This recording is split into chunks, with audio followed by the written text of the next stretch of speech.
What if I told you that for thousands of black soldiers, the most lethal enemy in Vietnam wasn't the Viet Cong, but a chemical mist being sprayed by their own government?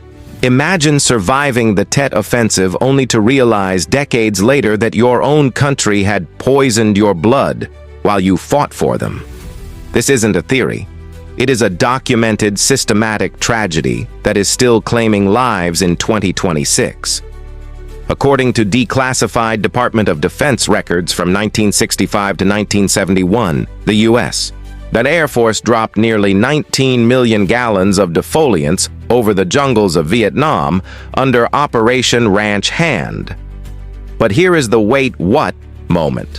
While the government claimed the chemical was non-toxic, the ground troops were being soaked in it. Research into troop locations shows that black soldiers were disproportionately assigned to infantry and point positions in high spray zones like I Corps and the Central Highlands. And as documented in the 1976 Church Committee reports and later reinforced by the 2023 GAO analysis, black servicemen often bore the brunt of ground combat.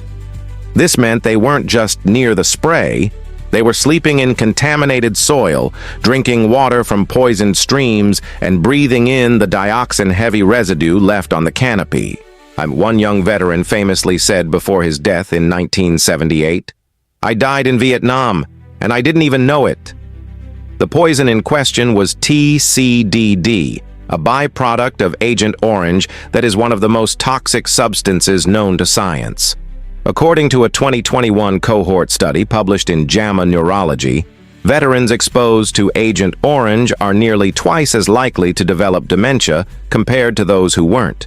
But for black veterans, the health crisis was compounded by a second, invisible war, the battle with the Veterans Administration. This is the part that should make you angry. A landmark 2023 report from the Government Accountability Office, GAO, found a staggering racial disparity in disability benefits. The data revealed that non-Hispanic black veterans had the lowest approval rates for disability claims at 61%, compared to 75% for white veterans.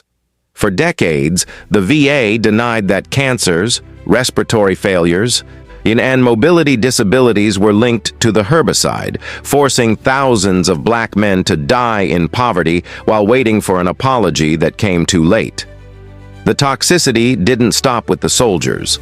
Historical medical archives from the University of Illinois confirm that the dioxin stored in the body fat of these men led to a horrific legacy of birth defects and miscarriages in their children.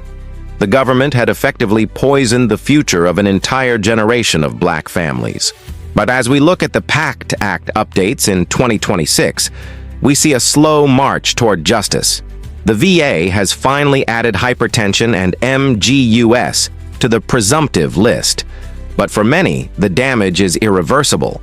We have to ask the hard question: why was the cost of war allowed to fall so heavily on those who were already fighting for their basic civil rights at home? As the saying goes, truth is the first casualty of war. But in the case of Agent Orange, the truth was buried under layers of bureaucracy for 50 years. The soldiers who survived the jungle couldn't survive the chemicals, and the government that sent them there looked the other way. I want to hear your thoughts on this. With the 2023 GAO data proving that black veterans are still being denied benefits at higher rates, do you think the VA's current updates are enough? Or is this a case of systemic neglect that requires a total overhaul of the system?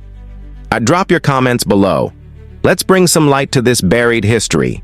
If you believe our veterans deserve better than delayed justice, hit that like button, share this video with a veteran family, and follow for more deep dives into the truths they didn't want us to find.